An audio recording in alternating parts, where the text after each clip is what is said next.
All right, welcome to day 4.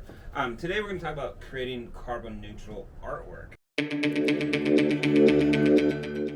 As you saw in the past days, we've talked about the framework of the UN, which is measure, reduce, and offset. We've talked thoroughly about measure and about reducing. Today is about offsetting, and really the original vision for Art Zero was to be the first to actually bring to the art world this concept of carbon neutrality. Maybe a decade ago in the aviation industry, airline programs were actually offering trees for purchase to offset your trip. Again, this is just new for the art world, but it's a really simple math equation, right? Calculate what your emissions are, and then get the number for how many trees you need to plant to offset that, and then you've got carbon neutrality.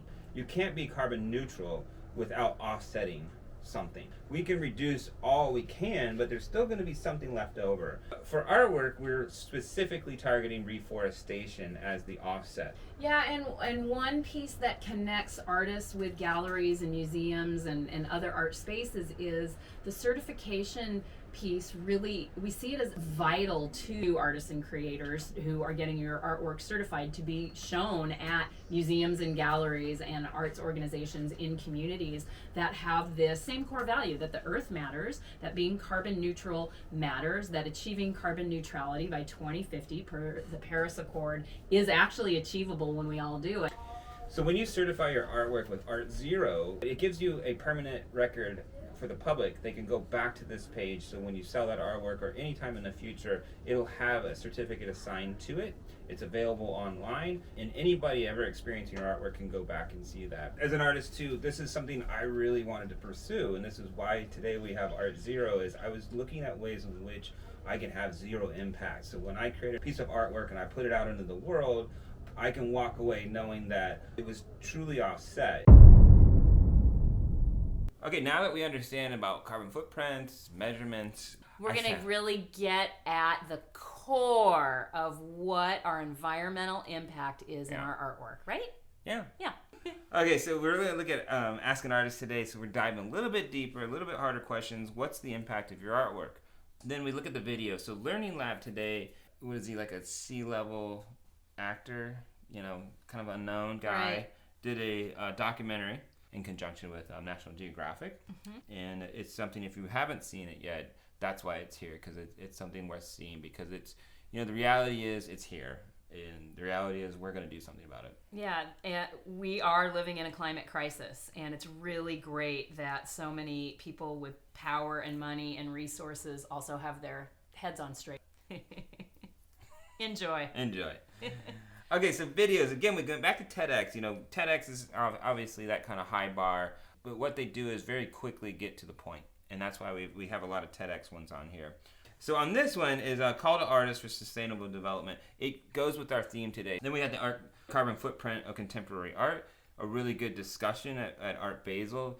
And then Art for Climate Action was really great. The UN put this on, and it's really more of a piece where you can kind of see what other artists are doing around the world. And again, it's one of those stories and interviews with artists and what they're actually doing to tell the story of climate change. And so we look at the podcasts. We have Publix Radio, Using Art to Unpack Climate Change, really good one. Art and the Environment, what it's costing the earth, another critical look at art materials and how they're impacting the earth and the climate. 2030, the first carbon neutral milestone for the planet. This is something we got to get to. These are real hard deadlines. They're backed by science. Now we're at Eve's favorite section. The books. There's a couple, actually 3 really great books for you here today.